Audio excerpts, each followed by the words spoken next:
Isinusulong ang edukasyong ating yaman, na sa pag-aaral ay tiyak na makakamtan. Sa formal man o di formal na pamamaraan, ang kanyang inaasam ay tunay nating tagumpay. Isinusulong ang pag-unlad ng ating bayan, nakikinig sa mga magulang at kabataan, kanyang pinagyayaman ang ating kaisipan. Sa tulong ng mga kwentuhang makabuluhan, gabay sa mga magulang at kabataan, Kuya Prof! itinataguyod ang ating kagalingan, Kuya Prof! Patok sa mga chikiting at kanino man, ang storyteller na ating kinagigiliwan. Si Kuya Prof, si Kuya Prof, si Kuya Prof. Napasigla ang ating galing at talino sa kanyang pagsusulat at pagkukwento. Dahil tunay ngang magaling ang Pilipino, kaya sumali na kayo at kay Kuya Prof makipagkwentuhan tayo. Gabay sa mga magulang at kabataan, Kuya Prof! itinataguyod ang ating kagalingan, Kuya Prof! patok sa mga chikiting at kanino man, ang storyteller na ating kinagigiliwan. Si Kuya Prof, si Kuya Prof, si Kuya Prof, si Kuya Prof, si Kuya Prof, si Kuya Prof. Kuya Prof!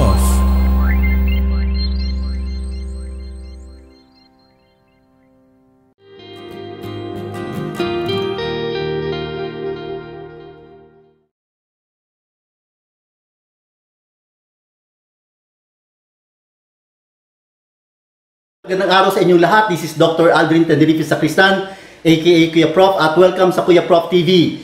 Ang Kuya Prof TV ay patuloy na nagbabahagi ng mga importante, fresh, life-changing insights para sa ating mga kababayan na naninirahan dito sa bansa at maging yung kababayan natin na naninirahan sa ibang bansa. Ang lahat ng video na ginagawa po sa ating Kuya Prof TV ay para sa inyong lahat.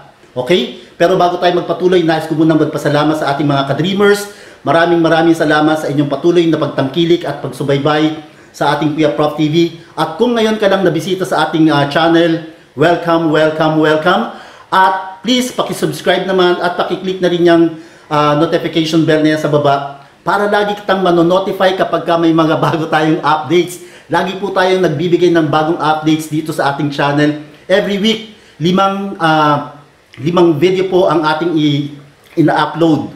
Okay? Minsan lumalagpas po tayo sa 5 dahil po sa hangarin na makapagbigay tayo ng mga insights sa ating mga kababayang Pinoy. Okay? So ngayon, may importante tayong pag-uusapan sapagkat ito ay magagamit natin sa pang-araw-araw na buhay. Minsan kasi marami tayong problema at nadadala tayo ng problema na yun at hindi natin makita yung ganda ng ating buhay, yung ganda ng ating mga pangarap, sapagkat yung problema masyado tayong dinadala, okay? Dinadala tayo sa hindi magandang direksyon. Kaya naman, ngayong araw ay pag-uusapan natin yung 5 susi para sa isang positibong pananaw sa buhay para tayo patuloy na magtagumpay sa buhay. Okay? Naranasan mo na ba na araw-araw pumapasok ka tapos makikita mo sobrang traffic? Ang sinasabi ng iba, nag-aalmusal sila ng traffic, araw-araw na lang, at dahil dyan nasisira yung kanilang araw, yung kanilang pananaw sa buhay. Ngayon, ano po ba ang 5 susi na ito para yung ating pananaw ay hindi maapektuhan ng mga negatibong nangyayari sa ating paligid? Okay? Una, dapat po mayroon tayong positive self-talk. Okay? Natutunan ko to kay Brian Tracy. Kanina lang ay umattend ako sa kanyang webinar, live yan. At marami tayong natutunan sa kanya bilang public speaker. At habang sinusundan natin yung mga videos niya online, natututo tayo at marami tayong nakikita na pwedeng ibahagi sa ating mga kababayan. At ito, yung positive self-talk. Dapat kinakausap daw natin yung sarili natin ayon sa kanya, at nakakatulong ito sapagkat ang sasabihin natin sa ating sarili yung mga positibong bagay lang. Halimbawa, sasabihin mo sa sarili mo, ako ay pogi, okay? Pogi tayo. At eventually, yung pagiging pogi po hindi lang sa itsura, kundi yung kalooban. Okay? Nagiging maganda yung pakiramdam mo sapagkat sinasabi mo sa sarili mo yung magagandang bagay tungkol sa sarili mo. Pwede mong sabihin, I am very good in this field. I am a very good artist. I am a very good student. I am a very good husband. I am a very good wife. Okay? I am a very good friend. So, kausapin mo yung sarili mo at sabihin mo sa kanya, sabihin mo sa sarili mo yung mga positibong bagay tungkol sa sarili mo. Napakahalaga niyan sapagkat unti-unti makikita mo yung pagbabago sa iyong pananaw dahil yung tingin mo sa sarili mo maganda, nagiging maganda na rin yung tingin mo sa iba at sa iyong paligid. At kahit ano pa yung traffic na nararanasan mo dyan, dahil positibo yung pananaw mo, hindi ka maaapektuhan ng mga negatibong bagay na yon sa iyong paligid. Traffic, masungit na schoolmate, masungit na co-employee, at kung ano-ano pa. Okay? Yan po yung una, you have to have a positive self-talk. Okay? Pangalawa, positive visualization. Ano ba yung positive visualization? Dapat i-visualize mo, dapat makikita mo yung sarili mo na may magandang mangyayari sa'yo. Okay? May magandang mangyayari sa'yo bukas. May magandang mangyayari sa'yo in the next few weeks. May magandang mangyayari sa'yo ngayong taon. May magandang mangyayari sa'yo kapag tinapos mo yung magandang ginagawa mo sa sarili mo. Okay? You have to have a very positive visualization. Pangalawa po yan. Dapat nakikita mo na may magandang mangyayari sa'yo. Halimbawa, nag-aaral ka at you are currently enrolled in MBA program or master's degree program, at nakikita mo yung sarili mo na pag natapos mo yan, ikaw ay mapopromote sa iyong eskwelahan. Okay? Marami po akong kilala, ang tawag namin sa kanya master, at ngayon po ay isa na siyang principal. Pagkatapos po ng kanyang masteral, naipasa niya rin yung exam niya para sa pagiging principal, ngayon po ay isang ganap na siyang principal. Okay? You must have a positive visualization. Kung may ginagawa kang isang bagay ngayon at medyo nahihirapan ka, visualize mo yung sarili mo na yung magiging epekto sa iyo yan ay positibo. Okay? Naalala ko noon, nag-aaral ako, binivisualize ko yung sarili ko na pagka-graduate ko, ito yung mangyayari sa akin, magkakaroon ako ng magandang trabaho, at makakatulong ako sa aking pamilya. Okay? Yan lagi yung iniisip ko habang nag-aaral ako, dahil ang hirap ng pag-aaral, ang daming inaaral, magpupuyat ka, gigising ka ng maaga, pero hindi ko alintana yung mga hirap na yon sapagkat I visualize myself na may magandang mangyayari sa akin. Okay? Yan yung pangalawa, you must have a positive visualization of yourself. Okay? Importante po yan. Tandaan natin yan. Yung pangatlo naman, you must have a positive people around you. Okay?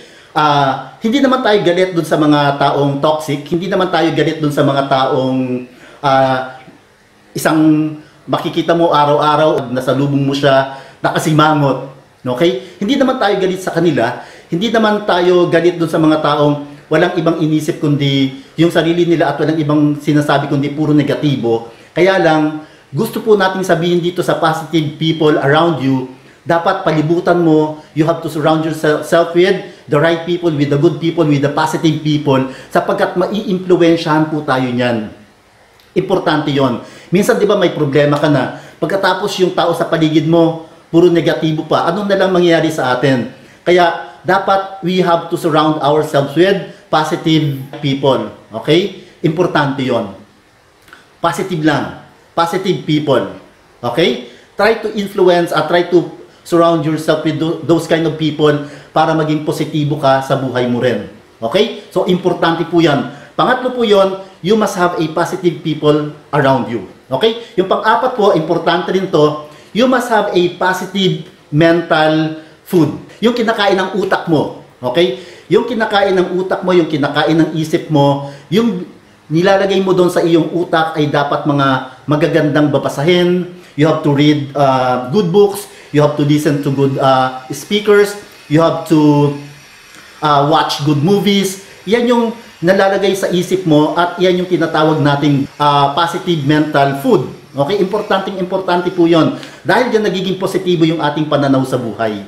Okay? Ano pa ba? Mental food, positive mental food, dapat nakikinig tayo sa mga sermon ng ating parish priest. Okay? Nakikinig tayo sa sermon ng ating mga pastor. Okay? Sila yung mga magsasabi sa atin kung ano yung magagandang bagay sa ating paligid. At ito yung pinaka-best source ng positive mental food. Your Bible. At actually, hindi lang ito para sa brain. Para sa buong nating katauhan sapagkat it will talk also about our spirituality. Okay? So, mental food, positive mental food is a very good source para tayo maging positibo, para magkaroon tayo ng positibong pananaw sa buhay. Okay? So, yan po yung pang-apat. Ano yung pang-lima? Ito, importante rin ito. Sapagkat minsan nakakaligtaan ito ng karamihan sa atin, lalo na yung mga busy sa kanilang pag-aaral, wala raw silang time para kumain ng lunch, kaya pag uwi sa bahay, mapapansin ng mga magulang, yung kanilang pinabaon sa kanilang anak, andun pa rin sa baunan. Okay? Yung mga nagtatrabaho, nagla-lunch, anong oras na, nakakaligtaan nila mag-lunch sa tamang oras, nagla-lunch sila, 3 o'clock, dapat merienda na yan, lunch pa lang. Yung iba, 4 o'clock, dapat merienda na yan, lunch pa lang. So, nakakaligtaan natin. Dahil yung pang-lima, positive health pattern. Anong ibig sabihin ng positive health pattern? Hindi lang ito tungkol dun sa kinakain natin para yung ating physical na katawan ay magkaroon ng sustansya. Okay? Maging healthy. Pag sinabi po nating positive health pattern, dapat tinitingnan din natin yung exercise. Dapat nag-exercise din tayo. Dapat pumupunta tayo sa park, naglalakad, gumagawa tayo ng mga bagay para ma-exercise yung ating katawan. Okay? Regularly, dapat pumupunta tayo sa gym. Okay? Kung hindi man tayo makapunta sa gym, sa bahay natin, hanap tayo ng isang lugar doon para tayo makapag-exercise. Okay? Yung iba, ginagawa nila yung trabaho nila dahil physical naman yan. Ito na yung pinaka-exercise nila. Yung iba, naglalakad. Pwede po tayo maglakad sa labas, papunta sa isang lugar, imbes na mamasahe, imbes na sumakay, tayo po'y maglakad. Dahil dito, nakakatulong pa nga tayo sa environment dahil hindi tayo nagsusunog ng gas at nakaka-contribute sa pollution. Okay? So, maglakad na lang, imbes na sumakay. So, ito po yung kabilang doon sa tinatawag nating positive health pattern. Dapat tingnan mo yung kinakain mo, dapat healthy food dyan. At dapat tingnan mo yung exercise para sa sarili mo. Araw-araw, ginagawa natin dapat yan regularly para tayo magkaroon ng tinatawag na positive health pattern. So, yun po yung 5 na dapat nating tandaan para po tayo magkaroon ng positibong pananaw sa buhay para tayo tuloy-tuloy na magtagumpay. Okay? Uulitin ko po, to summarize, number 1, you must have a positive self-talk. Okay? Number 2, positive visualization. Number 3, positive people around you. And number 4, positive mental food. And number 5, pinakahuli, positive health pattern. Yan po yung mga makakatulong sa atin, yung 5 susi para po tayo magkaroon ng positibong pananaw sa buhay para tayo tuloy-tuloy na magtagumpay. Naway nakatulong po sa inyo ang video na ito.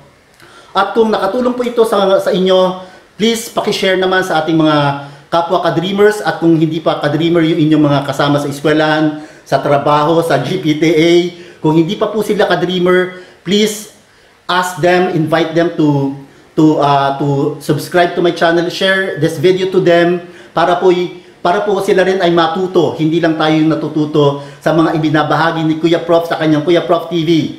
Okay? Paki-share na lang po ito. At kung bago ka nga sa ating channel, paki-subscribe naman at paki-click na rin yung notification bell na yan.